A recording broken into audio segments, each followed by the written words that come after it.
Welcome back to the Global Geula Summit, www.globalgeulasummit.com. I'm here with my good friend, colleague, co-learner, Chaya Lester. I'll introduce her officially in just a moment. For what we should be having a very exciting conversation about, a passionate and exciting conversation about the rise of the feminine principle, what that means Kabbalistically, what that means in terms of your being able to create divine relationships. That sounds pretty intriguing, and a lot more. And as always, we hopefully are running live on Facebook as well as instant teleseminar through the website. So we'll be monitoring your questions. So if you see my eyes going off to the sides, that's what's happening. I'm Shifra Hendrie. If you don't know me, I am the host of the Global Geula Summit, the founder of thegateofunity.com, www.gateofunity.com. And I'm a spiritual teacher, a mentor for people who want to live with more purpose and more empowered souls and lives in these unbelievable times. Okay, so before we go officially into introducing Chaya, let's just take a moment, especially because it's been a whole weekend, and just connect. So feel free to close your eyes if you want to, or you don't have to. And become aware of your breathing.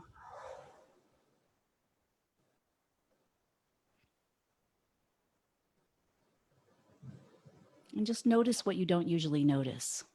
I like to call this listening. So we can listen with our ears or we can listen with our beings. Just with our awareness and our intention. And just notice what happens when you listen. So what are you listening for? You're listening for any sensations you have in your body. For example, feel the chair or the couch or wherever you are, the floor pushing up against you. See what that feels like in your body. And listen for the sensation of your breath moving in and out of your nostrils and wherever it goes after that. It can go to some interesting places when you listen deeply enough. So we don't want to be evaluating, judging, or commenting on anything we are picking up as we listen, just listening. And you want to listen for any emotions, any sensations that might be occurring within you. You can listen to words and images that come up for you, but try to listen to them or watch them rather as if they're passing across a projector screen. So again, without any editorial. Let's just spend a few moments just doing that, bringing ourselves right here, right now, because that is the only place and only time that we can ever actually receive or shift or learn anything new.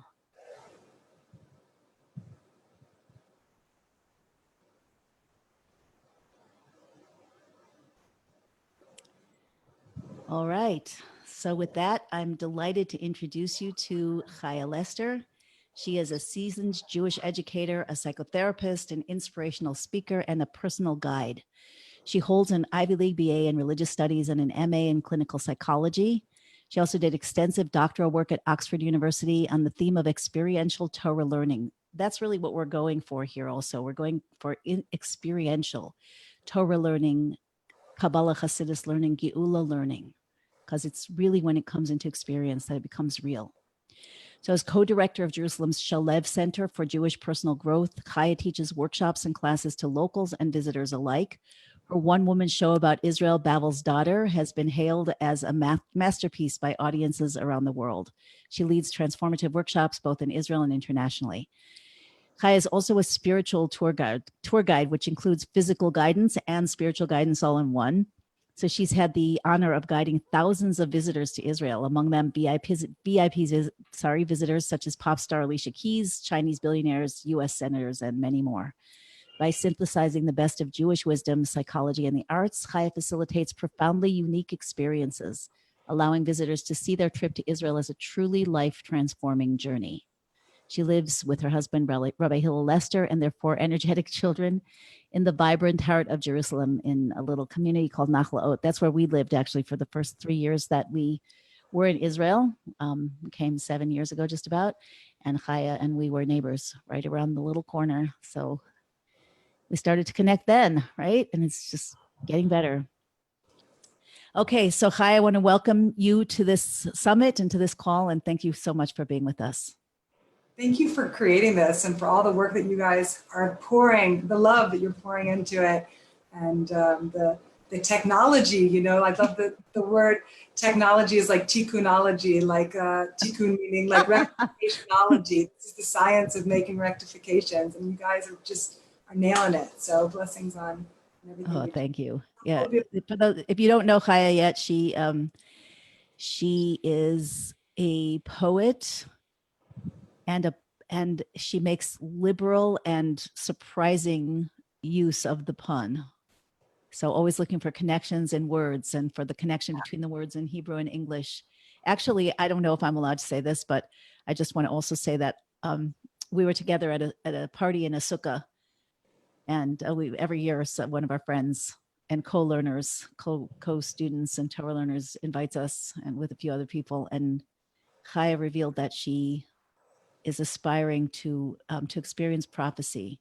And I just want you to know that that is a very Torah-based thing. It does say that prophecy will return before the coming of Mashiach and as part of the coming of Mashiach. So what does that mean? I mean, we all experience, most of us, many of us experience things like downloads, like inner knowing, intuition, insights, dreams that maybe a few generations ago people wouldn't have experienced or wouldn't have known, wouldn't have taken seriously. So spiritual and physical are merging, and that's results in all kinds of input and an ability to receive that input in so many of us that should be cultivated. So I wanted to say that about you, Chaya. All right, so let's start talking about Geula. Why are you excited about Geula, and what does it mean to you? And what about the feminine? Let's just go. Let's just go.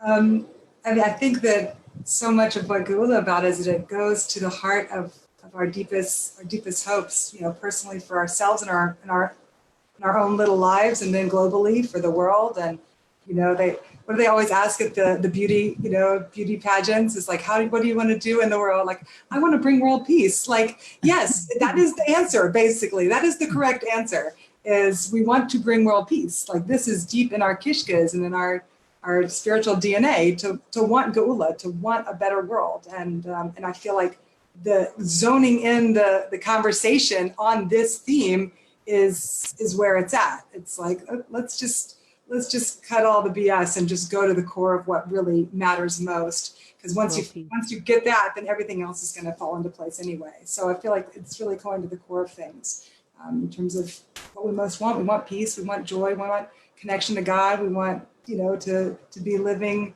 vessels of godliness in this world. So that's why I'm excited about it. So what's the connection between world peace? When you first said world peace, I thought that was really intriguing because it's that, and what it is that you teach, learn, help your clients do. Like, how is that all that there is?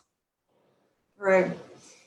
Listen, I'm part of what I'm passionate about is taking these incredible Torah ideas and Jewish ideas and being like, okay, amazing thought, but how does it really come down and impact how I deal with my mother-in-law or my depression or my kids? Like, really trying to get very specific and practical and moving out of just a place of ideas into really the rectification of our little lives and the aspects of our lives. So what we do at the Shalev Center here is we take these incredible ideas and we make tools and we make frameworks and we do exercises and really trying to help people bring down like the big lights into our little vessels of how we are day to day and with the people around us. So that's, I think so much of what has been really so powerful about the Geula Summit is it's this huge conversation about like this worldwide global change and big Kabbalistic ideas and the excitement of the historical miracles that we're living today. And those are all, that's the juice, but how do we bring that all the way down into how I'm dealing with, my breakfast and my husband. And so that's where I kind of like to come in and be like, okay, let's take all of this and now apply it very on the ground. And so creating Geula through the cobblestones down here. So I love that, and that's really with the theme of the summit. That I keep stating that this is meant to be personally transformational, which means it's meant to change your life, meant to change the way you think, the way you feel, the way you act, and then obviously that generates all kinds of different results in every area. Am I hearing you say, even though not explicitly, that you believe that as we change our own personal way of being, that it actually brings world peace? Absolutely. I mean, I think that that's our portal. We each have our own. God, God doesn't want us to just be one mass. Like God wants our individuality. Like we are here as our individual selves with all of our particulars for a reason. And when we bring divinity through the portal of our personalities and the particulars of our personalities, I feel like that's our work in the world. So yes, doing our own personal inner work is essential. So much of what we've learned together on our Mondays is we learn together every Monday is the fractal nature of our reality, where like if I'm working on myself, that is going to impact New York City and like and a global scale like that. So this is our work to do. Listen, I'm like politically like ignorant, but internationally maybe ignorant, but interpersonally, we each have our calling and our work that is ours to do in the world. So that's where I feel like my voice and my hopes and my gifts and my work is the more internal and interpersonal aspects of how Gola is coming through. Do you notice anything or observe anything changing in the people that you work with or in your own life and relationships based on the things that we have been learning about Geula, based on the Torah consciousness of Geula? Yeah. You mean based on what we've been learning together with our beautiful group of ladies? Together or any other learning that you do on the topic? Like what is the actual result on the ground, or the differences on the ground between what you see now? I mean, it's a little bit complicated because we could accurately say that Geula, the light of Geula, is continuing to move on into the world. So things we would expect, we could predict that things will happen differently just as a result of that. But I'm also curious about how things have changed for you, the way you think, the way you coach or help people in terms of therapy or your own relationships as a result of that different awareness.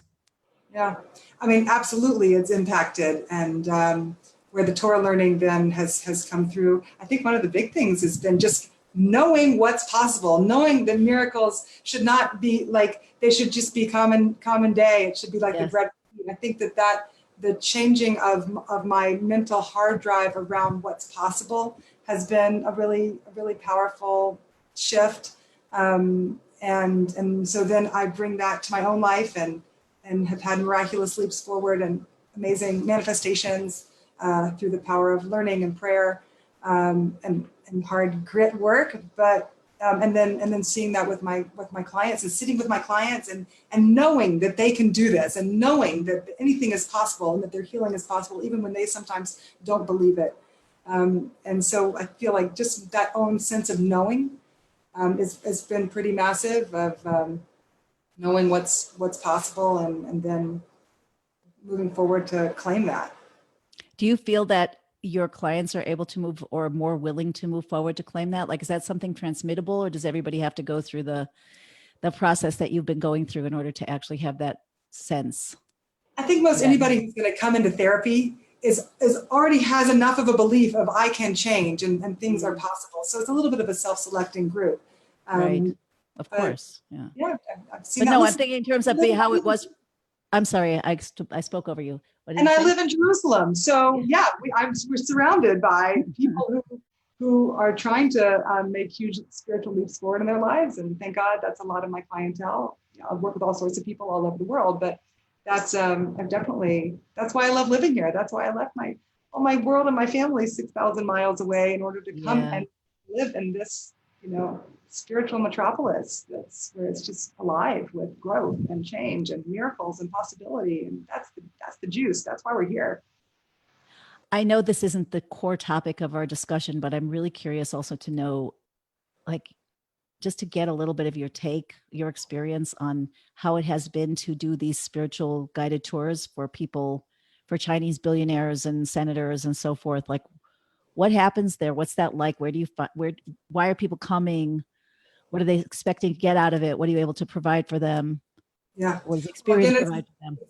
it's a self-selecting group again, thank God. But, when with Alicia Keys, for instance, so probably like 6 months before I got the chance to meet her, I was sitting in a taxi. Great story. I was sitting in a taxi cab, and I'm sweaty, and it's Israel, and it's Jerusalem, and it's traffic, and it's like the worst mood ever. And oh my gosh, why am I sitting in this taxi? And then all of a sudden, I just start to breathe, like we did so beautifully at the beginning of this. It's just so helpful to breathe. So I started breathing, and all of a sudden this song came on, Let's Hear It for New York. And it was this incredible song about where this woman who was singing had captured New York City and like metabolized it through her system and like put it out in the perfect song.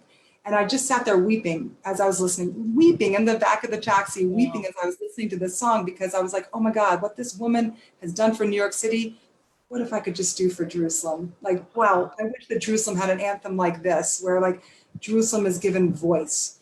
And I was so moved. And I came home, and I immediately was in a better mood. And I came home, and I drank a big cup of coffee and listened to the song, found the song, YouTubed it. Oh, found out that it was this Alicia Keys person, listened to the song 50 times, and then sat and did my own, I wrote a poem. And I wrote a poem about my Jerusalem.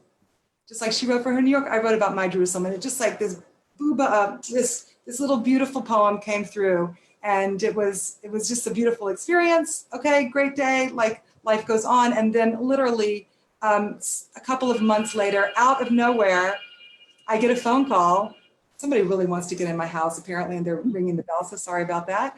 And then out of nowhere, I get a phone call. Hi, I'm Alicia Keys' manager, and we hear that you lead spiritual journeys in the land of Israel. Oh my gosh, that's insane. And oh, can you do that for Alicia? She's sort of new age, and her mother's Catholic, and her mother-in-law's Southern Baptist, and her husband's Muslim, and me, I'm her agent and her manager, and I'm also her best friend, and I happen to be Jewish. Agent, manager, Jewish, and we lead, a spiritual journey for all of that in one stretch limo. And I was like, heck yeah, like this is what's happening, and that's Israel, So I believe that anybody who comes to the land of Israel has been chosen by God, that at that particular moment in their life, with all of the different pieces, like the people who come here they're on their spiritual journey. So my job is just to kind of step in and be like, here is your spiritual journey. Is your soul, and your soul is ready for its next step of manifestation. And here it is. Alicia had an amazing trip. At the end of the trip, this is great. She says, Chaya, I love you so much. We connected very deeply. And what do you want? When did she say this? Right when you landed and you got in the limousine with her? I mean, when she landed? At the end of the trip. At the end. Okay. Great trip together, And she says, hi, I love you so much. What do you want? Anything in the world. Wow. Anything in the world. And I was like, Alicia, all I want is that you should write a song for Israel the way that you wrote for New York City. And sure enough, X number of months later, she sends me an email and she says, hi, you got to check out my next song. And of course I'm like, and I Google, and YouTube her and find that she's written, her latest song is a song called We Are Here, and it talks about Israel. It mentions Israel in it. And so this was, she started a whole change in her journey. She stopped wearing makeup. Why? She started a movement called the We Are Here movement that was a social action movement after her trip to Israel. Like it had this incredible impact on her. And it was so profound to see that. I think it impacts everybody. Yeah. But then to be able to see it, on YouTube, like in vivid color was really exciting. But I think that for everybody who's coming through here, that potential is there for massive visiting the land of our souls. So I love leading groups. I do like a lot of bat mitzvahs. People come here for bat mitzvahs and spiritual, family transitions and life cycles. And this is just, it's such a rich, you know, this is the soup of the soul. So coming here Right. is, you're going to see miracles happen just by watching people come through their trips. That's amazing. See, Amazing. we need some PR for the country like this. Like this is a Do that. much misunderstanding around Israel. And the minute people come here, that it all starts to unravel. It's just, wow. Okay. So on to the feminine rising. What's that all about? Like, and why should we care? Well, we should care because it explains our reality. I think All that right right. now we're going through such massive changes, and it's quite helpful. Actually, it's been helpful for me to be able to see the changes that have been happening in society and in my own life, and then to be able to ground that. You know, reading Sarah Hudi Schneider, who you just had on recently, her book on the Kabbalistic principles of the masculine and feminine literally changed my life. Hmm. When I started learning the deep Kabbalistic and Hasidic sources about the rise of the feminine. And it just was like this manual for what's going on right now. And it was very grounding and guiding for me to learn the Jewish wisdom about these changes that are happening in the world. Where, you know, my mom, she didn't go to college. She was, you know, like, and then me, I'm expected to go to the best colleges in the world and have a career and be a superstar at the same time as being a mother. And it's a very confusing and challenging time for women and for the world because of all of these shifts that are occurring. So it's been, I think it's very helpful to have a grounding in, you know, ancient teachings, ancient spiritual teachings that are in our tradition, explaining to us what's going on, why it's going on, and how to harness it and to move forward with it. So there's, you know, just her book alone, it should just be required reading for every, you know, teenage girl in the world. like just to say, this Sarah is Schneider's book. Yeah. Sarah Hudi Schneider's. That's So, very, so is amazing. those sources have been really instructive. So, you know, let's talk about those. But, you know, may they guide us and may they pave a way. So much of what I've found to be helpful about these sources is then applying them in our lives. So do you want me to just kind of jump in on one? Where do you? Just jump in. Just jump in. We'll Okay. see where it takes us. Okay. There's so many to choose from.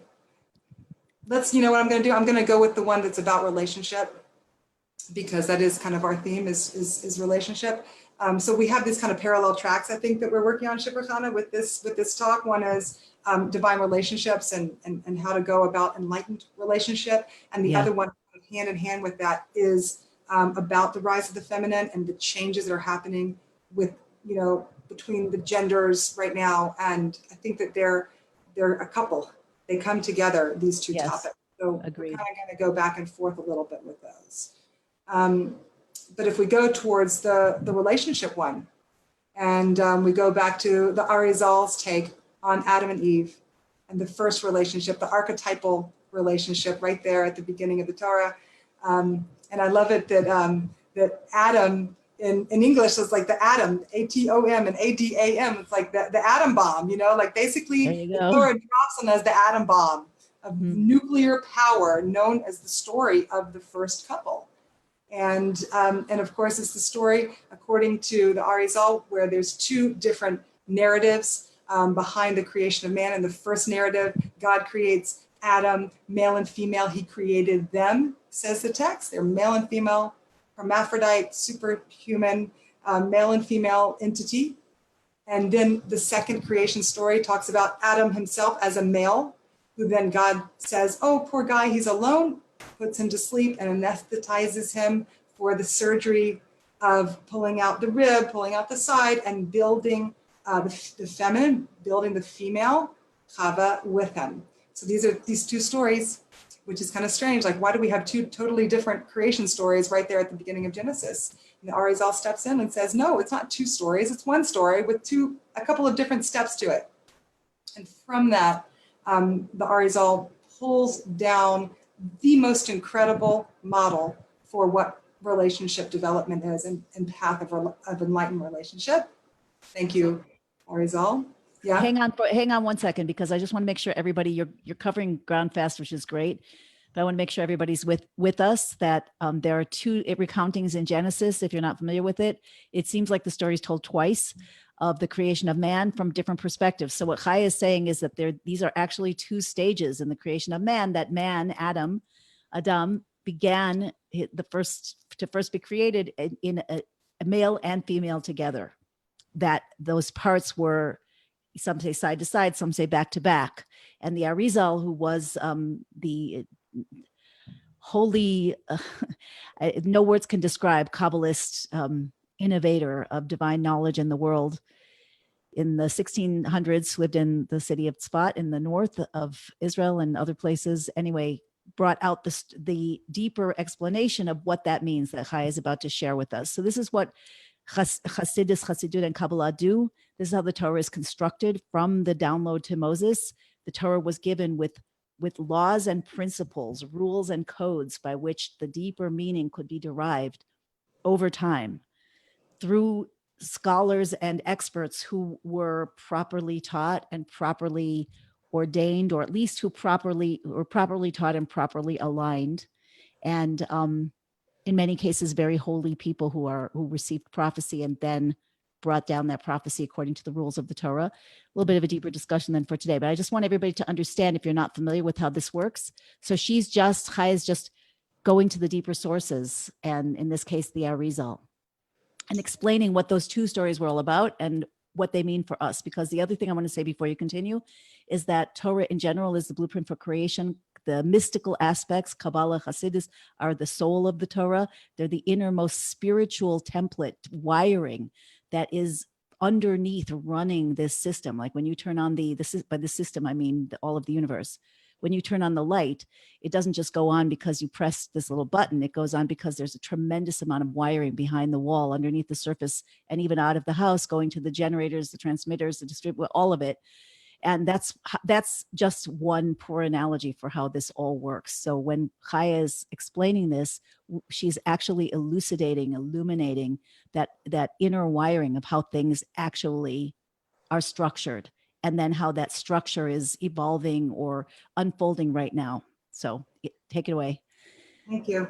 Well, yeah, exactly. And part of the work that my husband and I do at the Shalom Center is we then take that idea and say, now what is modern psychology? What does the best of modern psychology have to say about coupling? And we see these incredible dovetails between our ancient sources and the best of where we're at, and cutting edge of couples work in the psychological and personal development realms. And so it's really also very powerful to see those working together.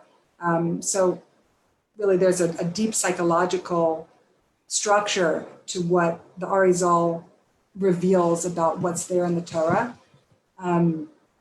So like you said, the first stage of relationship is, going with that idea of back to back. It's a single creature who is male and female, but male and female facing in opposite directions, and they're in a back to back bind. Like the puzzle pieces of their spine are stuck together, and it's this beautiful merger in a way, like they're one entity. But it's actually not so beautiful. It's actually not the purpose of creation or of couplehood, is to be in that merged state. Rather, that's when we bring in the second narrative of the creation of man. And that is the story where Adam is put to sleep and the female is then taken out. And so the way that the Arizal breaks that down so beautifully is he talks about the first stage of back to back, where it's facing two opposite directions. The second stage of is called the Nasira, which means like a surgery, and it's an uncoupling. And it's when Adam is put to sleep and there's an uncoupling that happens there. And then the third stage is when that back-to-back entity, they get uncoupled with the Nasira and pulled apart, and then turn around to face each other and turn into face-to-face consciousness, which is really the goal of relationship, is moving from, the goal is not the end, by the way, the goal is the process, but it's moving from back to back through a cutting into face to face. So if we look, and then we can look at what are the characteristics of back to back? What are the characteristics of that cutting? What are the characteristics of our goal, which is the face to face? And that it can really shine light on our own relationships. So probably you're familiar, we're all familiar within our own relationships with back to back, which are all the places where we are actually not seeing our partner at all. I'm facing this way and he's facing that way, and I want to go here for dinner and he wants steak and I want tofu. You know, like there's these places where we have power struggles, where we want different things, and we're not even seeing our partner at all. So that's one aspect of back to back that's so painful that we all probably recognize, the power struggles that come with relationship. There's also an aspect of it which is unconscious. Back to back is about, like, I don't even see you. The person that I see, that I think is you, is actually not you at all. It's a projection of all my unconscious material from my own childhood and my own upbringing. So this is a state that's an unconscious state, full of unconscious drives, my own unconscious drives, my own projections on my partner based on my childhood. It's rough. Like it's a very challenging state to be in, and it's basically where we all start out. So, you usually think of love as about going from being two separate entities to being one entity. No, actually, the Jewish version is love is getting into an enmeshed unconscious state, and then the goal of love is to untangle from that and then actually turn around and see the other person for who they actually are. Wow. So that's that really is a very different perspective than everything, as you would say, than the narrative that we read in every book and see in every movie and grow up wanting to step into. We want to merge with somebody and just be taken care of. Yeah, it's a total opposite of that. And it's very misleading. I have an article called Love is Ruining Your Relationship. Like our ideas of what love is are so destructive. And so often couples will come to me and be like, we're fighting about this and that, and we're so different, and I think we should just get divorced. I'm like, no, you're supposed to be different. That's perfect. That's right. That's the point. It's not about being a merged entity. It's about being different. And Shifra Hendrie, you could elucidate on this so much, which is it goes back to just the fundamentals of our creation and consciousness itself, because what did God do with creation? At our very essence, we are God saying, actually, I'm going to pull back here. I'm not just going to be merged in oneness. I want to create two-ness, and I'm going to create all people and humanity and all of creation out of a desire for relationship. So it goes back to like the deepest part of actually who we are is not staying in that oneness, but the joy and the pleasure that comes from creating two-ness and then being in relationship within the spaciousness of that two-ness and creating connection and love in the midst of that space. So there's the deep Kabbalah right there of the beginning of our very creation as conscious beings, which is so about, sorry, go ahead. Gone. No, finish your sentence. Which is recognizing that the essence of who we are is we are one with God, but even better, even more desirable and palpable and wonderful than that merged state with God is us being ourselves and God creating us. So this is a very short synopsis. It's a thumbnail of some of the deep learning that we've done from Hasidus, from authentic Kabbalah inside the texts. That, I mean, first of all, everybody has to understand the idea that ein od milvado, it's one of the core truths about the universe, which means that there's nothing here but the one. There's only God. Everything is God. So what does that mean? What is all of us? So we are God plus God concealing himself, mostly. That's what we are. So, because everything is God. So basically, not that we're supposed to think I am God, because obviously that's a very big distortion of the ego, but everything is God, including every one of us. But with most of what is revealed as us is God concealing himself in order to allow us to be separate, discrete individuals with one particular perspective, with one lens, one prism, one purpose, so to speak. In order for relationship. Yeah. And in order to have to turn our, instead of unconscious relationship, not even being aware of God, these are actually stages in redemption, that the world is first unaware that there's anything deeper, that they even have a source. That's the nature of with which the world was created. And then to become aware that there is a master of the universe, and then to become aware that there is a Torah, that the master of the creator of the universe has a plan. And he wants to share some wisdom with you. He wants you to be part of the plan, and that's becoming a partner in creation. And then the final stage is when we actually see the deeper truth, experience that both from outside of ourselves and within ourselves. And that's what Chaya is speaking to. So that is, as you introduce the topic, the term fractal, that is a fractal for all relationships. You're absolutely right. Okay, so please continue. So what's happening? Where do you think we are in this process, and how does that represented by Geula, or how does that represent Geula, and what do we do with it?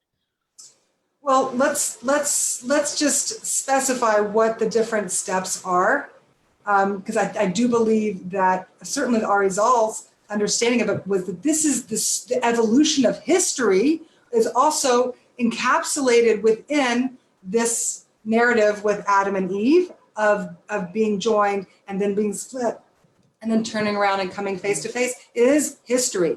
Not only is it our own personal stories and the perfect metaphor for our own personal lives, it's also the perfect metaphor for the historic evolution of humanity and consciousness throughout history.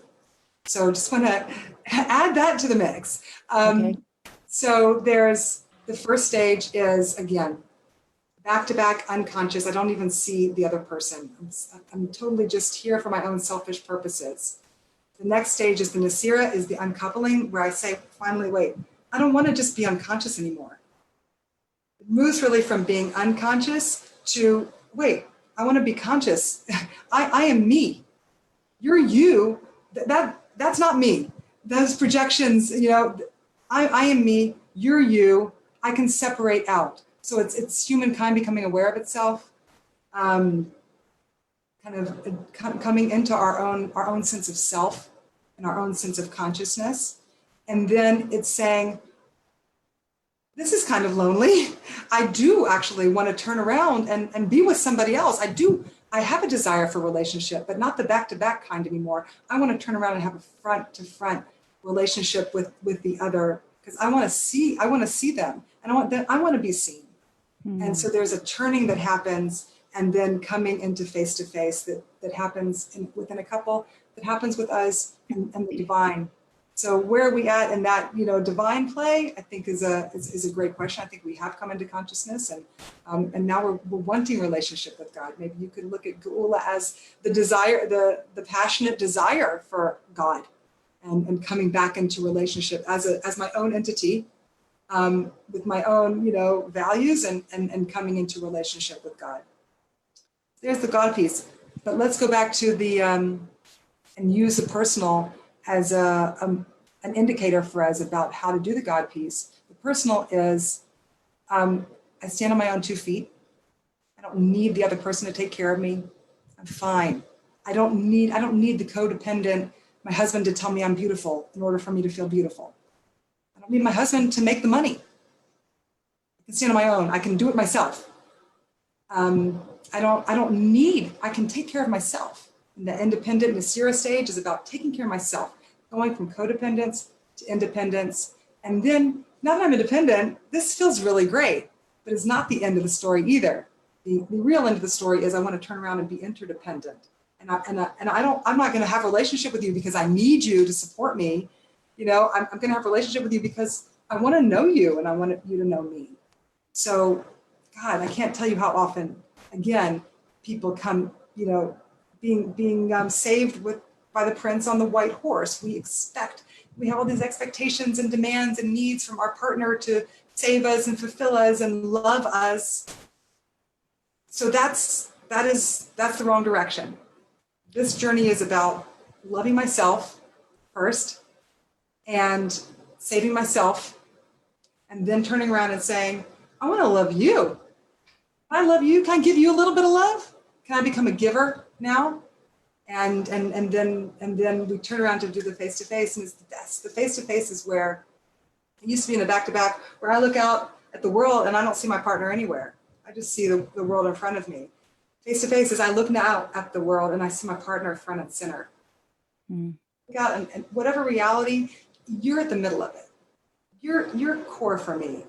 I'm still going to engage. I'm engaging with the world. It's not just about you, but you're at the front and center of my understanding of reality.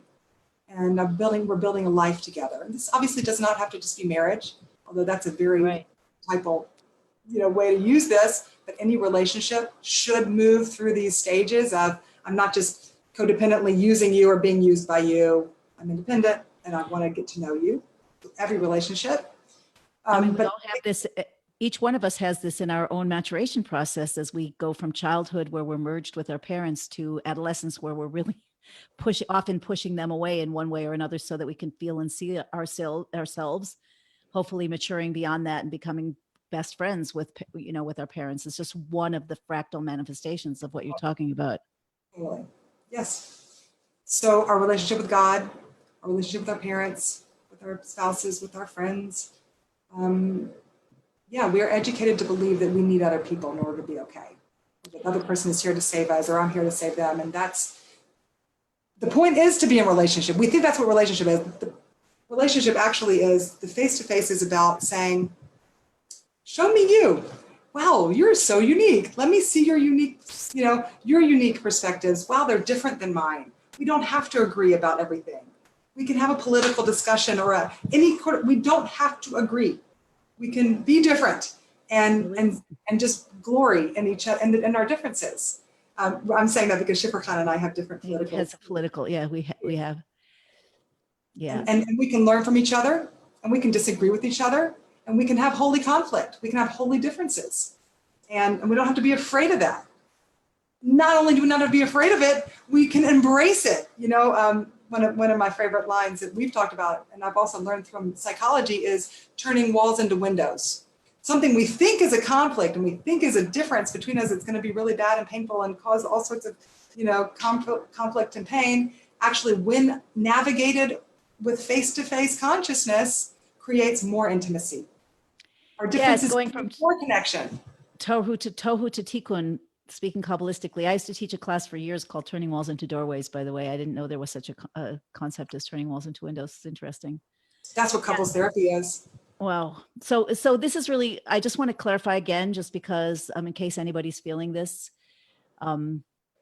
So clearly Chaya is not saying, excuse me, that there's no room for interdependence to start with, where, one spouse in a marriage or, is going out and earning the money and the other one is home taking care of whatever, whether kids or not kids. It's not like she's suggesting that something is incorrect. It's where you're coming from.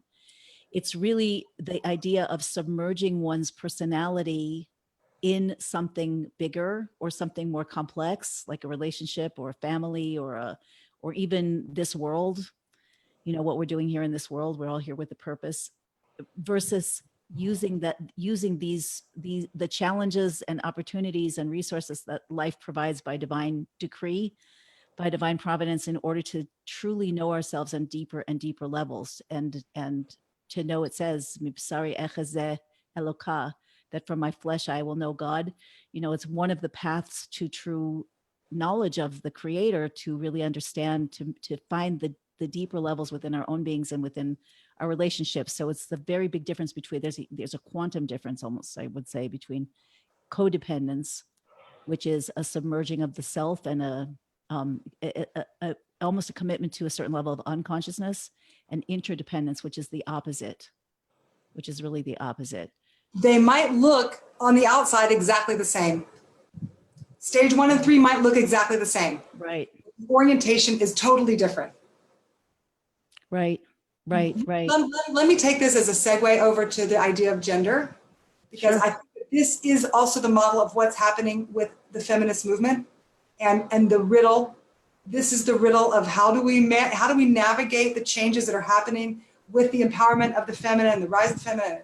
I think that this model for me really is helpful, because we've moved out of the state of unconscious, oh, by the way, in the process of male and female turning around, at the same time as that turning is happening, also the female had gone down to be shorter in stature than the feminine, became shorter in stature than the masculine. And also all of creation and evolution, in that process of turning, the feminine is brought up to the same level and equal, and even more so, and then influences the masculine. But in that evolutionary turn is also the balancing out of gender disparities, Mazel Tov. And that is understood in our sources to be one of the great hallmarks of the Messianic era, of Geula, is going to be women being empowered and just gender disparities gone.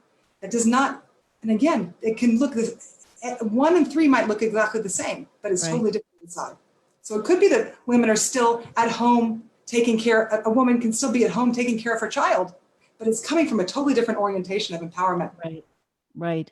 Which also we didn't mention yet, but it's obvious that this masculine feminine disparity and then rebalancing is occurring within our own, each of us within ourselves, because we each have masculine and feminine. I'd love it if you would also weave that in. How do you understand that? Crucial. Well, I think that's how it's happening. I think that, yeah, simultaneously we see women becoming empowered and, you know, attaining the same professional realities as any man. At the same time as there's the feminine within men is also being strengthened. I'll just take this back to my own relationship with my husband, which is we really strive to live this out in our relationship, where we both have our professional lives and we both have our parenting lives, and he is an equal, if not more, of a parent and available to our kids as I am. And that is a core value for us. And he has a very developed, my husband, thank God, has a very developed feminine side. And it makes him a great therapist and father. And I have a pretty developed masculine side. And so we try to like work this dance within our own, we have to figure out how to work it within our own relationship in order for our own happiness. So we're working with that all the time. And it does not need to mean that it has to look like ours, you know, half and half all the time, but it's really cool. It's really cool. And it's really cool to see how it's impacting our kids and the lives that the realities that we're creating in that process of both of us having full empowerment at the same time as full parenting. And so there's many varieties and flavors of how to go about this. And I've talked to my husband about this as well, that, you know, it seems like you see a lot of times that these days that in a couple relationship, which again, this isn't only about couples, it's about parent and child, friend and friend, it can be employer, play, it could be anything, but we and God, we and ourselves. But it seems like there's a phenomenon where you find couples working together, like you guys work together, we work together, and somehow often the woman is the face of the enterprise, the business, the project, whatever it is, which didn't used to be the case. And I was just talking the other day to my husband about how it's a certain type of man who is grounded in his own being, maybe after a lot of work, or maybe there's some are just made like that now, that are able to be with that and to not feel diminished, but to feel expressed in that kind of partnership. It's really interesting. I also wanted to say that masculine and feminine within, I also see it as not even about roles. It's deeper than roles in a way. It seems to me that masculine is the going out energy, the projecting out, you know, like the conquering. It's the way of the man. It says in the Torah to conquer, just to make things happen, to do. And the feminine energy is more of a receptive nature, like to flow with what is and to receive and to respond to what is. And ideally, we all want to have a balance of both as we develop as human beings. We see that happening historically, right? You know, I consider myself a Kabbalistic feminist. This is Kabbalistic feminism. We have sources about this. This is the goal, and we need to do it right. So if we look at the feminist movement, let's say, and I am not an expert on the feminist movement, but if we look at the movement, you can say that we went from a place of women being disempowered, like in a back-to-back, unconscious, you know, disempowered state. There was a very serious nisira and a cutting of female individuation and independence, saying, no, a woman needs a man like a fish needs a bicycle. No, I don't need you. I I don't remember need seeing that in my college bathroom. right. That a Jewish woman said it. So the feminist movement had to anchor into a place of independence, like, empowered independence, angry independence. Mhm. It's okay Like to have, adolescence. yeah, yeah. Um, righteous anger, saying, wait, what you did there was not okay. There were also wrongs that happened in the process, in the historical process of the diminishment of the feminine that there's beautiful Jewish sources about how God's self has to come and bring a sin offering for God diminishing the feminine in the world and in history. So there were problems with that. And there's like a place in this Nasira of saying, it's not okay, you've got to change it. The Me Too movement is real and important. And it is not the end of the story. And we cannot let it be the end of the story. If we stagnate in the independence, does not make for a happy globe, does not make for world peace. Like, it makes for hard, embittered, distant.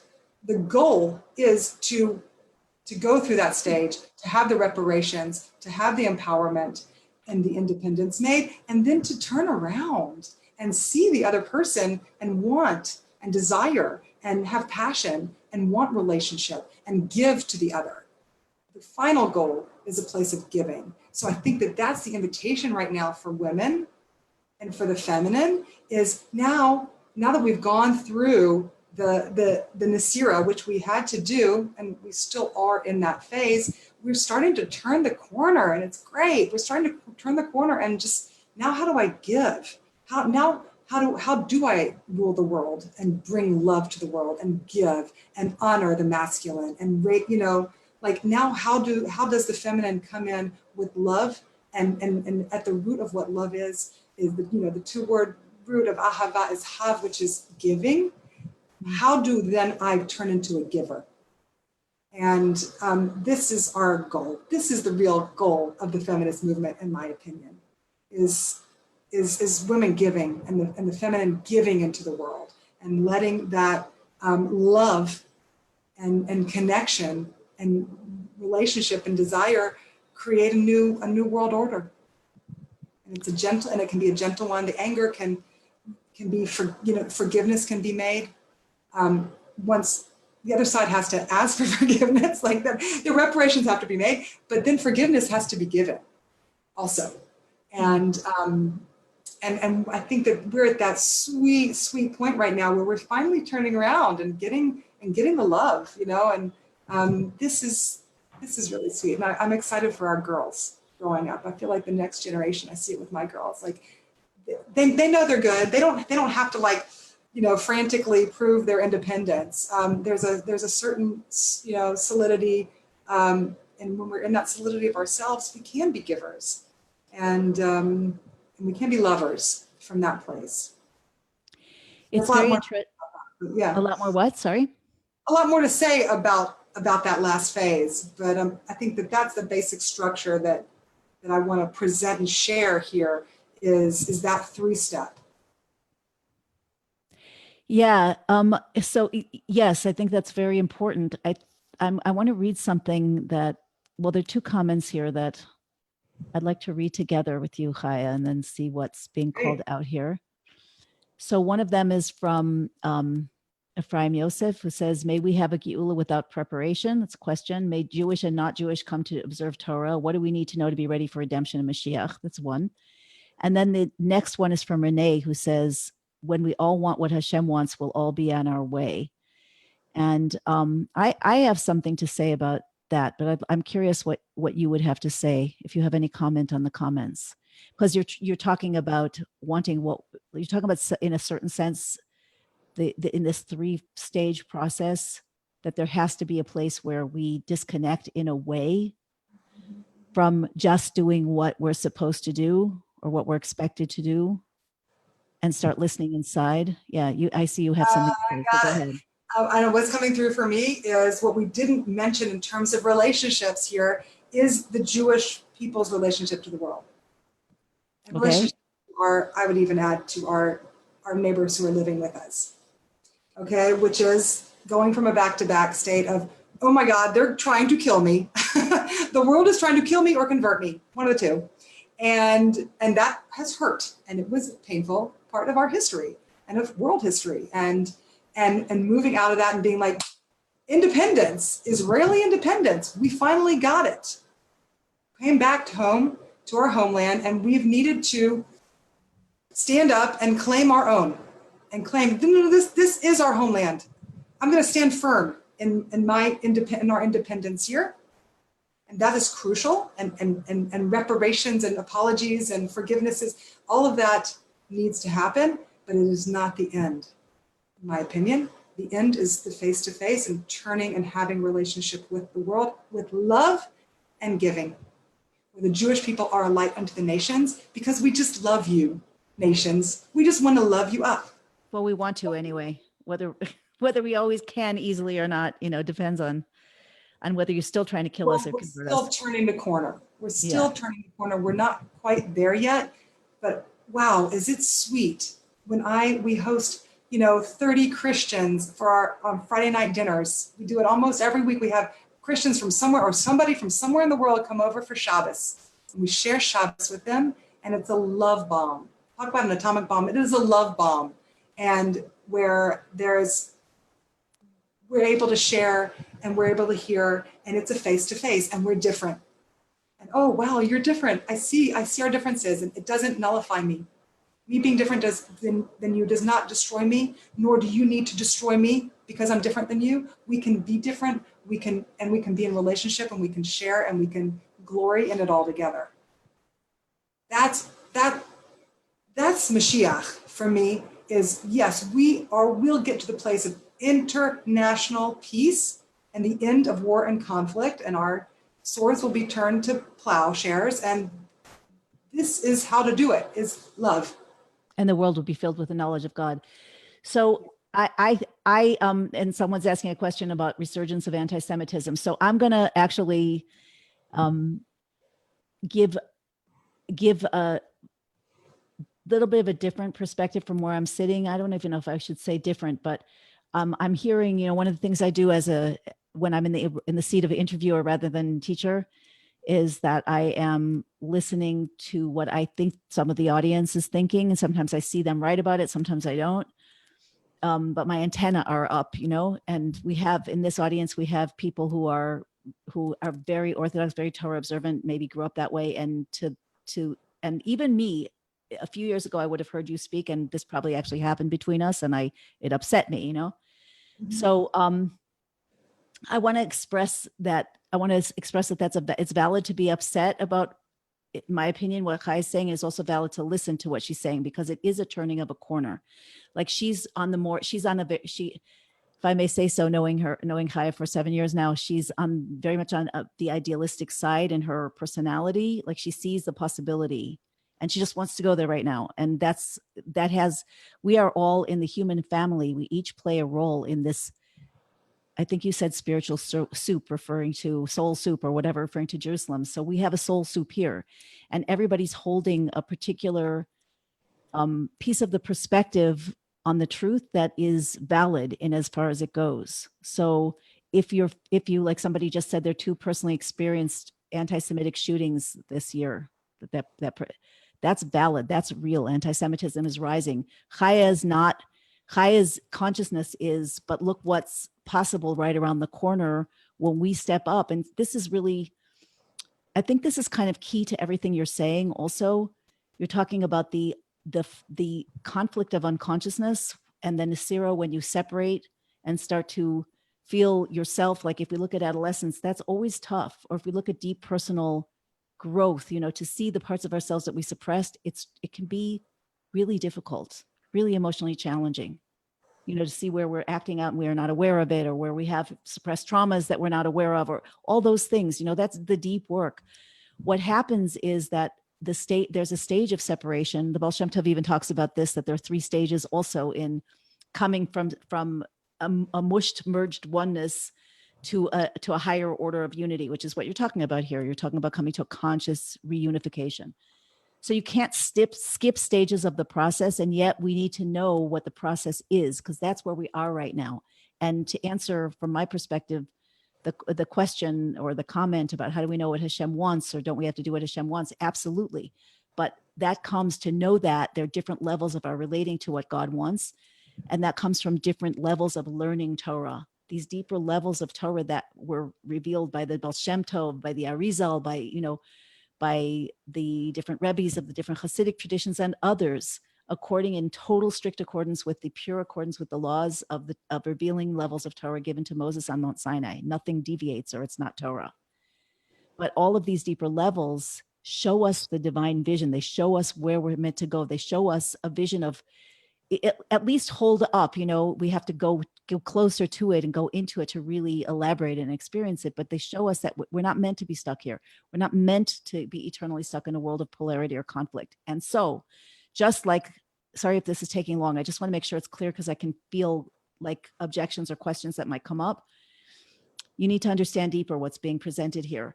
That the more conscious I become as a human being, the more I look inside and allow myself to deal with the rough, turbulent process of exploration, the more ultimately I'm able to stand up and be who I am without hesitation and without having to push or dominate, but just, you could say, to shine my own light. For each of us, that's the way it is. The more we're able to see ourselves and be ourselves, the more we're able to give to others, like Chaya explained so beautifully.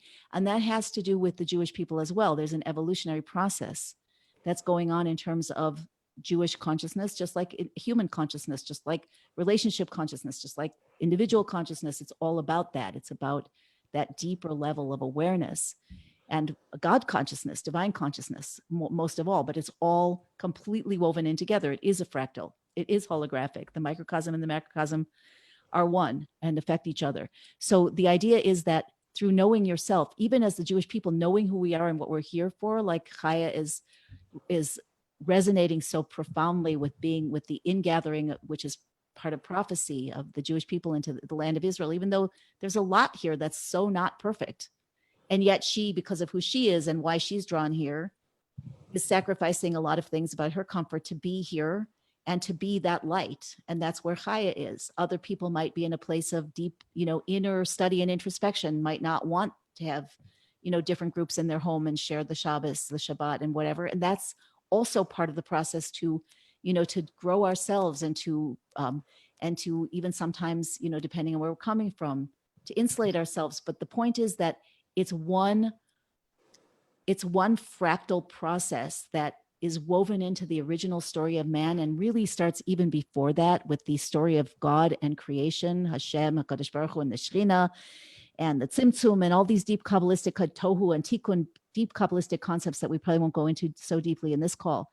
But I just want everybody to understand what we're talking about here. It's not about a specific, where any person is in this, whether you're on the other side of the corner already like manifesting that, or either this side holding out so that everything is like, I would be more like, okay, this is obviously teaching Torah to whoever wants to learn Torah, and I love it and I want to do it with all my heart. But I would also have more in mind, that we need to protect ourselves and we need to, understand that there are still bad things going on in the world.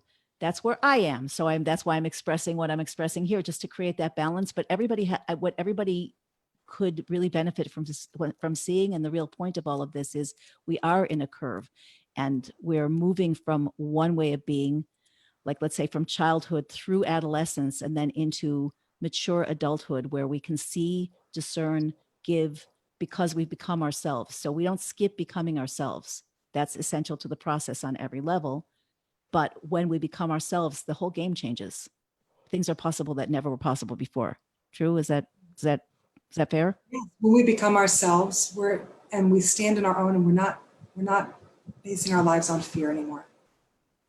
If we really believe in God, if we really want to take Emunah seriously and knowledge of God running the world seriously, then let us not base our realities on fear only. Let us be circumspect and careful and properly boundaried, but fear is not going to run the Geula game. Don't stop there. Don't stop there. Yeah. Geula is not going to happen with an engine of fear. We are not going to be a light to the nations if we are afraid of them. We won't get anywhere. So we cannot let a thing here, a shooting there, we cannot let it take us down in our consciousness of connection to the divine who is running this show. I want to beg that tendency. Yes, we want to be safe, just like any parent would want their child to be safe, and we want to create safe circumstances. And we have an obligation to self-defense from the Torah. That's a Torah obligation. Yeah. That's God's commandment. But to let that define the extent of our imagination, our hopes and prayers is not my Torah. It's just not. We need to bring love. We need to have we need to have love driving. Fear can sit, in the passenger seat and give her opinion, but love should drive this, in my opinion. Light into the nations. Not as you said, the people that you want to bring enlightenment to. The people who come to your house, as you said, are self-selected. They're coming because they want to. They're coming because I was just speaking to a speaker who's coming on later this week, earlier today, and he said that when people understand, and this is part of the whole unfolding process, when people understand and know that God gave the Torah, that God created the world, that there is a God, and that God created the world and God gave the Torah as part of the divine plan, then they automatically are friends to Israel and friends to the Jewish people and so forth. So it's where, and here's where I think we take it back to the core, that when we all recognize the source of truth, then of course we express things in our own unique way. It's not to merge into the truth as one, disembodied soul going to the light where we start out. It's to individuate and each express that truth in our most powerful soul-driven ways. So yeah.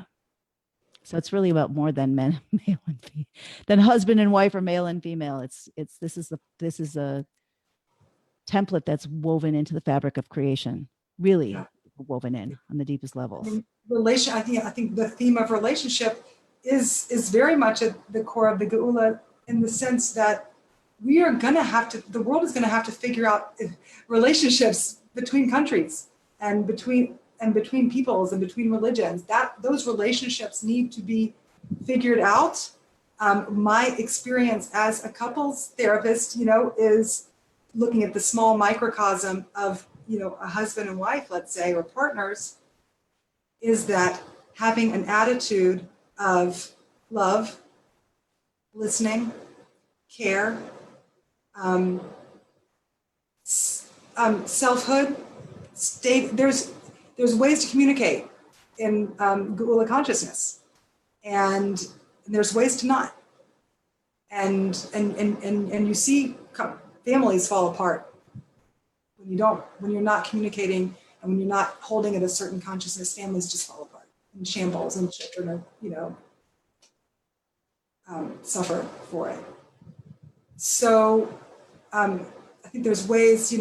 One of the beautiful another teaching that's in Sarah Yehudit Schneider's book that I've really used in my work for a decade now, is her teachings on her bringing the Ma'or V'Shemesh, the Hasidic take on the Miriam's circle dance.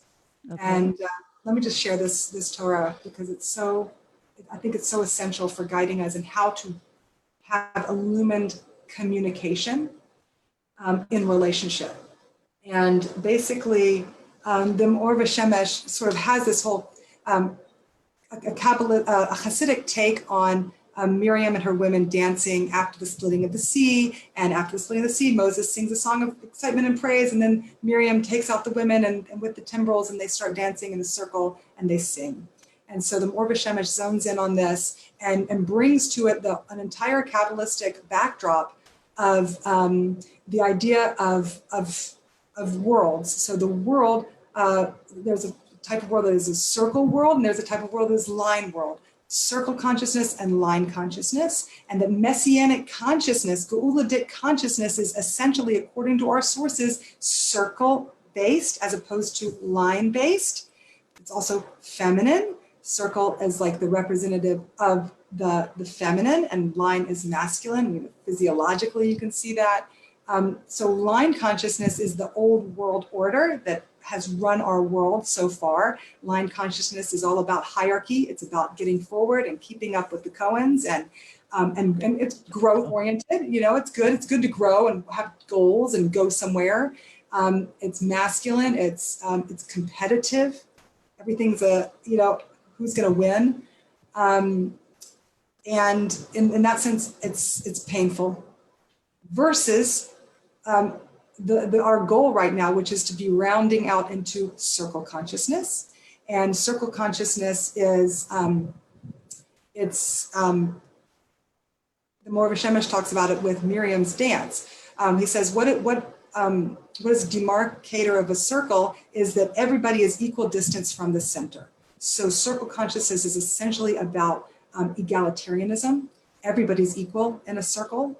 And knowing that, no longer having to keep up with anybody because I'm the master of my own wisdom. There aren't going to be, there's not going to be teachers anymore, telling, there's not going to be that hierarchy of knowledge coming down. Each person in the Messianic era will be the master of their own wisdom and standing, solid in that. So egalitarianism and full ownership of one's personal wisdom, as opposed to competitiveness and comparisons between not eating of the tree of, good and evil, better or worse, but eating of the tree of life. This is the tree of my life. This is who I am with all of my wisdom. And wow, that's who you are with all of your wisdom. And we can be different. And so circle consciousness is everybody equal distance from the center, non-hierarchical. Circle consciousness, it says, Az Yashir Moshe. When Moses sings Moses' song, it's sort of representative with the Or Shemesh, representative of the masculine consciousness.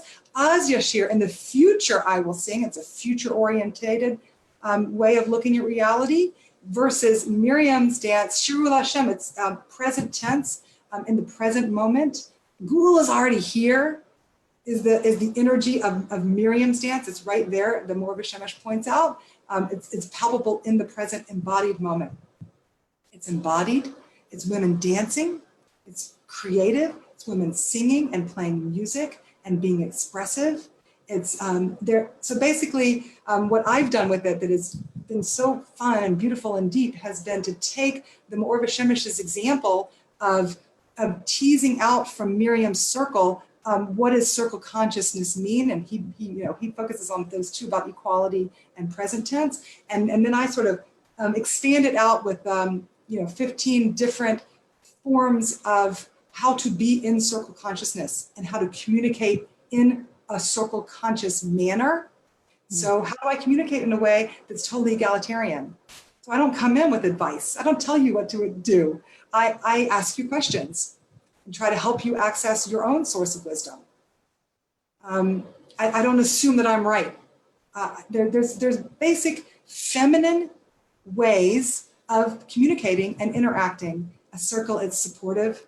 Everybody, it's the samech, it's the circle letter. It's you can lean on and be supported by others. It's So I've used it to work with women's groups and training other women in how to lead women's groups, and the powerful healing that comes about when groups of women get together and do this work together and communicate and see each other, and it's so healing. It's like spiritual group therapy, it's meditative communication, and when you start to communicate in these ways, conflicts dissolve. Conflicts dissolve.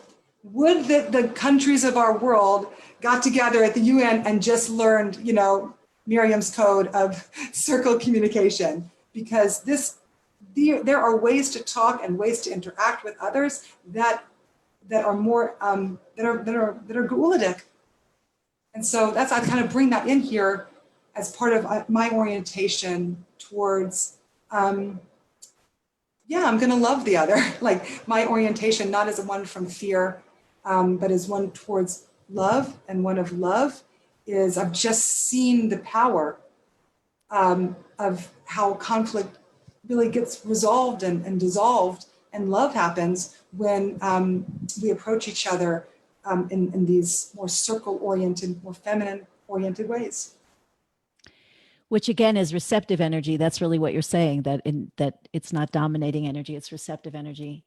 Yeah, that sounds like the core distinction that you're making here. Where is the place that you're coming from? Are you coming from self-awareness, purpose, and love, or receptivity? Are you coming from fear and unconsciousness? Sorry? An unconsciousness. I think consciousness is very, very key here. The more we have 100%. Consciousness, the more we can say, oh, I feel fear right now. And then you can communicate that. Right. As opposed to just act out of it.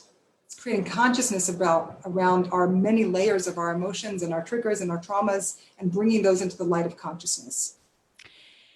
Yes, it's a work in progress, and not everybody is doing that work yet, but I think more and more people are, and that is definitely one of the symptoms, and as well as one of the catalysts for Geula in the world. There's a question here I'd like to bring. I know we're getting close to the bottom of the hour, but a question from Malka, or maybe it's not a question, maybe it's an answer to somebody else. But she says it sounds right. The problem with the model is one will quite likely never get to the world, to have peace in ourselves and then peace in our families and so forth. She said, wait for peace within ourselves before trying to bring peace to our families. Unfortunately, many people reach inner peace only toward the end of their lives. We are meant to help others other than ourselves, even when we're still imperfect, even though I agree there are times in our life where people need to focus on themselves. So yeah, you describe this whole process in a sequential way. So how do you navigate that in your own life, where, the seeming conflict between where do you put your energy to help somebody else, to be a light to the world, to work on yourself? How do you navigate that in a non-linear way? Because life doesn't essentially occur in a linear way too often. I mean, definitely, I know as a mother, like most of the lion's share of my energy and my focus in life is around my family and myself and my own personal work, and then the work I'm doing with my husband in our communication, and then with raising my children. So luckily, like I'm in a profession where I'm helping people. Like that's my profession. So that's helpful. Like it's nice to have a profession as a healer, because Definitely. you then spend more of your time doing the work. But I do recognize that, and this is why I think it's so important for us to use relationships as a path to Geula, because relationships are where we're spending most of our time. Like it's like most of us don't really have time for Geula. Like it's hard, but it's hard to kind of expand out and go learn and go, like the fact that you're doing the summit is mind blowing, because it takes so much. And I think that so many of us, for sure, like us with younger kids, we are just so in the trenches of real life, dealing with our families, that we have to find ways to make Geula happen in the trenches.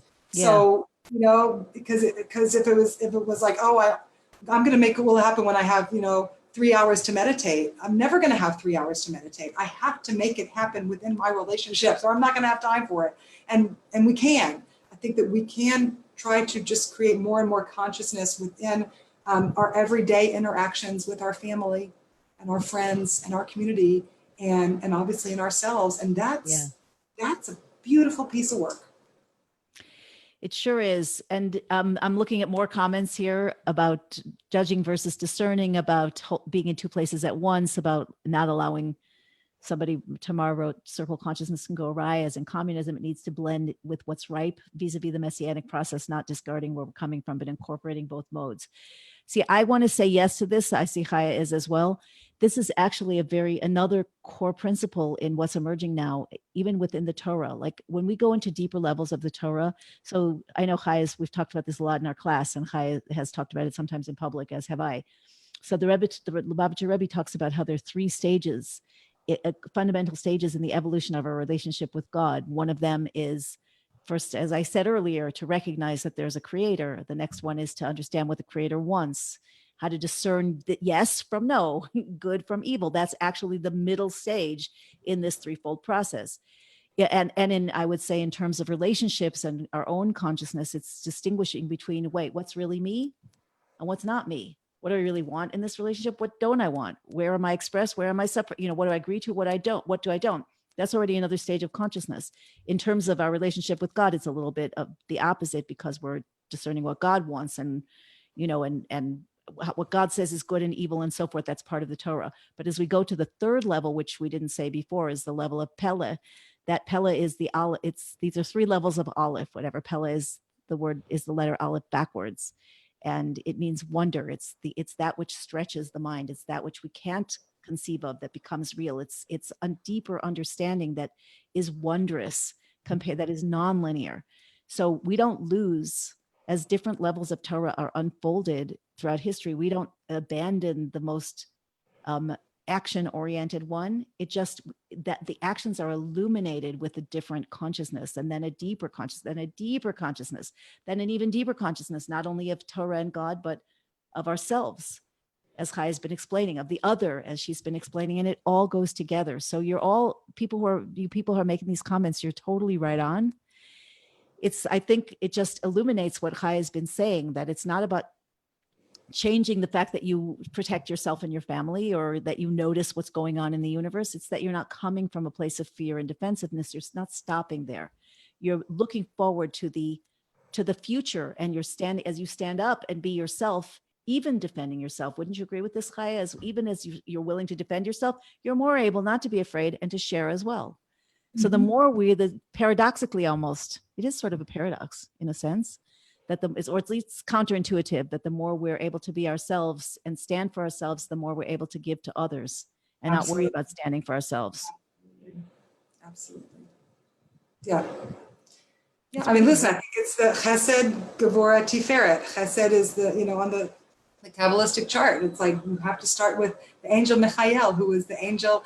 All things come in through the angel of Michael, and the angel of Chesed and loving kindness and free flow. And I love everybody and no boundaries. Okay, thank you, Michael. Great work. Yeah, let's go over to Gevura and have some boundaries. Like we need the boundaries. Boundaries are essential, and we need Gabrielle. We need that, and we don't stop there. We go to Tiferet and we come into the heart place of balance, harmony, and beauty, and that is our goal. And yeah, we cannot skip. And that's Raphael. That's the healing. And that's where the body healing. and soul come together. Yeah. Wow. Very beautiful. It's interesting how we ended up here. Yeah. Well, Right? These 3 steps, it's all about the 3 steps, like I think that there's always going to be ways, like things you can argue with. Like you can stand at the second step and argue with step number 1 or argue with step number 3. But when we know that it's really 3, like it's a process. They all go together. Right. There's space for all of these different positions. Again, it goes back to that image of the circle, and everybody has their place in the circle. And I love it in the image in the prophet. It talks about how at the end of times, everybody, all the tzaddikim, will be standing in a circle, dancing in the circle, pointing into the middle, pointing and saying, "This is God who we've been waiting for." And of course, what happens? I've led so many women's circles, and what we always do is the first circle is we stand up in a circle, and I share that Torah, and then I ask everybody to point into the middle of the circle and say, "This is the God I've been waiting for." And you know what happens when you point to the middle of the circle and say, "This is the God I've been waiting for"? You're pointing at the person right across from you, and you see that person and be like, "You're the God I've been waiting for." Like you and all of our differences, and you and your unique magnificence. You are the godliness I've been waiting for. I don't need to go to a mountaintop. I can sit here with you, my friend, and access divinity, and access the divine just through the incredible energy of our interchange. That is why God created all of creation, is because of the pleasure, the divine pleasure of being in relationship. God could have sat up on the moon and had godliness all the time. That would have been lovely, but there's something even lovelier, and it's creating all this havoc and all this, multiplicity. And that is really, that's at the essence of who we are, is a desire to endure the conflicts and endure the differences and the challenges and the pains and the hurts and the fears, and move through that with a rootedness in our souls, and knowing that this is all love, and we are all one through the lens of two-ness. And that's why the Torah begins with a big fat bet. It begins with two-ness. That is our world to live in. The angels can hang out in the higher realms, but our world here is you and me having a, look at what you've chosen to be the format of this summit. It's conversations, it's interaction, it's the power of the synergy, and then people bringing in their comments, and how that ignites, a whole other insight. And this is the human project at its best. The human project. Yeah. The divine human project. Yeah. People are loving this. I'm reading the comments. I'm not reading them all out loud because of time, but there, maybe you'll go on Facebook. I'll send you the ones from behind the scenes, but there are a lot of comments on Facebook, a lot of bringing up a lot for people. And I really pray and bless us that we should not be afraid of conflict, like that we should hold it with love and try to just consciously talk our ways through it, share our feelings. The best way to do it is just to talk about your feelings, just to say, I feel X, Y, and Z, because nobody can argue. You are the world expert on your feelings. Nobody can argue about that. There's nothing to argue about how you feel. Right. So just zoning in on, I'm just going to share with you my truth and my feelings is such a helpful way to go about conflict. When you said X, I felt Y. It's not even I'm going to get mad at you. I'm just going to share with you my experience. Sharing very powerful our experiences, and that's the goal here, is being seen and seeing the other. And that's all we have to do. And we're both on the same side of the table. Once we have that kind of authentic communication, we're looking at perhaps an issue, but we're both looking at it and talking about it from the same side of the table, instead of the other kind of pointing the finger. It's very powerful. I see that we've just started to scratch the surface here. There's a lot more that could and probably should come out, but it's really, I've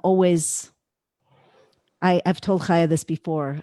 I was brought up by a very, very feminist father. Like he was over the top in that way. Like I won't even repeat some of the things he said. But it was never very much on my radar. This whole idea of course, it's like all over the Torah and Kabbalah and Hasidus, because it is what's happening now. It's all about Geula, and we are the feminine in the relationship with God. And as we know ourselves and our true potential, we become partners in creation also. And we're learning about that as well. We add something to creation called the Or Choser. It's the returning light that comes from below. That is super precious, that can only be done in that relationship. It can only be done if there's a below. And then the below has to wake up and see that, wait, I'm a partner here and I get to be a partner. And it's very powerful. It's very deep. The whole thing is so deep. So anyway, thank you, Chaya.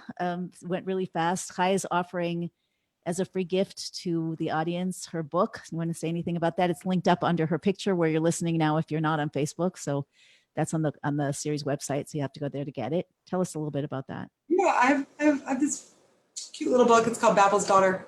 And it's about my journey from the Bible Belt to the Holy Land. And it's funny, and it's some poetry in there, and it also allows people to connect to their own, just really is my story, just for the sake of you connecting with your story about your connection to the land of Israel. And so there's questions posed there, because I do the show. I've done it for like a lot of people visiting, and this is sort of the book form of it, but of really inviting people to see their trips to Israel as, a trip to their soul. And so that's sort of my reason why I created the play and the book, was to really try to help people visiting Israel to connect, to see it as a spiritual journey. So that's what the book is, and it's fun, and it's a great read. Check it out. Yeah, much Anna, advised. this has been beautiful. Always appreciate our differences, appreciate our similarities, and vastly appreciate the work you're doing. May you go from strength to strength. And everybody who's in this call should be strengthened from everything that you've invested in, that everybody's investing in. Amen. This common pot, this spiritual soup of this summit should, should really impact our lives in tangible, palpable, powerful, personal ways. Amen. I'm just going to, even though this is the right place to stop here, I just want to read this one comment because I think it's really just important before we end. So Jenny wrote, I too thought it was right to treat an evildoer with love and compassion, but then saw Aaron was condemned to death for being friendly with the Edomites, the descendants of Esau. Okay, I just have to repeat what Chaya said before. She's not saying that you treat an enemy with love and compassion. An enemy is coming to kill you. The Torah says you need to kill them first. Obviously, you want to really understand how that works. Don't try this at home, but the point is, where are you coming from? What you have to do, you have to do. You know, sometimes you have to set up boundaries. Sometimes a person's in an abusive relationship, right, Chaya? And then I'll bet Chaya doesn't say, no, this is what it's for. She'll say, get out. But the attitude that it even takes to get out, or the attitude that it takes to defend oneself, is an attitude of confidence, which is the opposite of fear. So I hope that that's really clear. I see this bringing up, and I understand it very well why it would be. So anything else you want to say on that before we end? Just to clarify. Absolutely. There are abusive relationships, and one should get out if one is in an abusive relationship. There are lines that should not be crossed and cannot be crossed. And if those lines are crossed, then it's absolutely essential to stay with the separation and to not turn to do the face-to-face. You cannot be in a face-to-face with a sociopath. And sometimes I think in the land of Israel in particular, we are forced to be in relationship with some sociopathic elements, and those are not okay. We don't make love to those. Like that's not okay. And I'm in no way condoning any of that or saying not to protest and protect. So there is an entire category of abusive relationships that require one to leave. And it's essential. And if we wanted to play with that model, we could look at, and I've written, articles about using the story of leaving Egypt as a model for how to get out of an abusive relationship. And we have plenty of those instructions and models within the Torah as well. And if there's any doubt, like that needs to be the real North Star, is if it's abusive, you don't allow for it. Right. Okay, great. I think that's the only missing distinction that obviously you had, but wasn't necessarily presented. So I think that makes everything totally clear. So that said, come from power, confidence, self-empowerment, love, shining, and whatever you have to do in that context, do it. Yeah, but like in the question of what do we do about the rise of anti-Semitic attacks? I think that orienting ourselves towards fear is not going to be nearly as conducive as, like you're saying, confidence and love. Like, I think that us orienting towards fear also keeps the cycles happening in negative ways as well. Believe it or not, being afraid of people does not make you strong against the people either. I mean, we could all see that too, right? The Rebbe talked about this. On many occasions, but I remember one specifically where he was talking about Mordechai, the hero from the Purim story, who didn't bow down to Haman, who wanted to wipe out the core anti-Semite, who wanted to kill all the Jews. And the Rebbe said, Mordechai lo yichra v'lo yishtachave. He was almost shouting it. Mordechai did not bow down. Do not bow down. And that's really what Chaya is saying in terms of the Nasira. You stop merging in, you stop bowing down. But once you stop that and you're strong, and the Rebbe said this as well, that simply by being confident that we're supposed to be here, God gave us this land, we're meant to, to share Torah, to teach Torah, and of course to defend ourselves when we have to. But the Rebbe said straight up that if we trust that God gave us this land, that's just one aspect of Geula. the Jewish people returning to their land, which is the heart of the world, which is a portal between heaven and earth, where the temple will be rebuilt as a house of prayer for all nations. But anyway, but simply by that, we won't need to defend, because once we stand up and become who we are. Yeah, there's a story.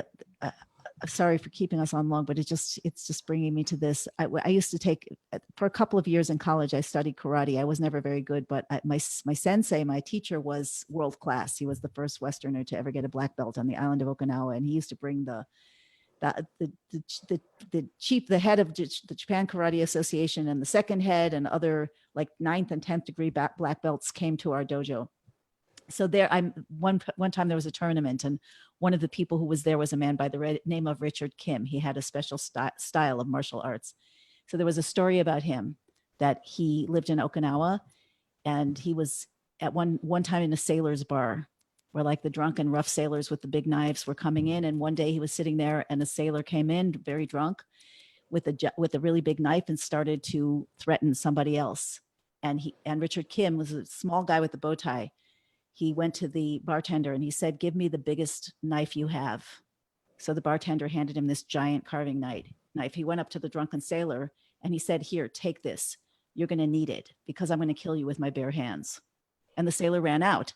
And this story was called the true kiai. The kiai is the gathering, the shout of the martial artist when he gathers all his forces to defend against the enemy. The idea is never to have to strike a blow.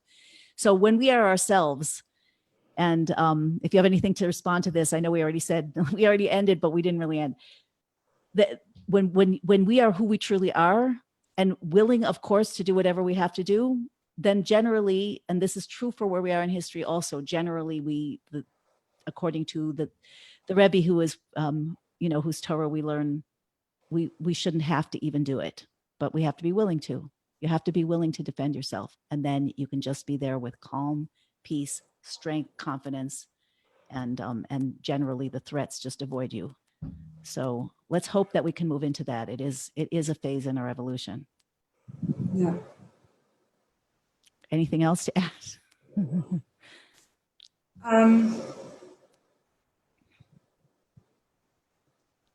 And I think that there's a piece here about being in the land of Israel that really is like a differential for me, in the sense that we now have our homeland, we have an army, we're on the other side of the gas chambers.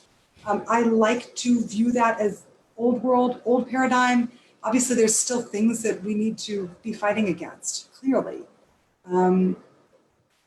But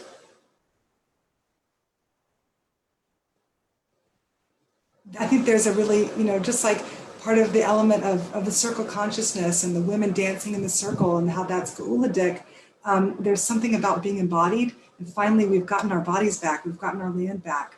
We've gotten our grounding back, and our embodiment. And I'll just maybe end with this note.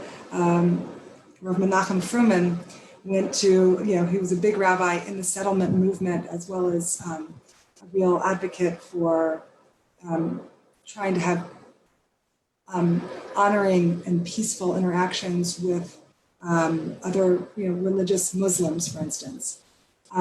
He went to an event where they were dedicating in the settlements, they were dedicating a new synagogue, and he walked into the building and he saw that there was a door above the entryway that said, "The land of Israel belongs to the Jews." And he said, "I'm not going to go into this building until you take that sign down. It's not that the land of Israel belongs to the Jews, it's that the Jews belong to the land of Israel." That internal difference is what I'm after. We belong to the land of Israel. God is in control.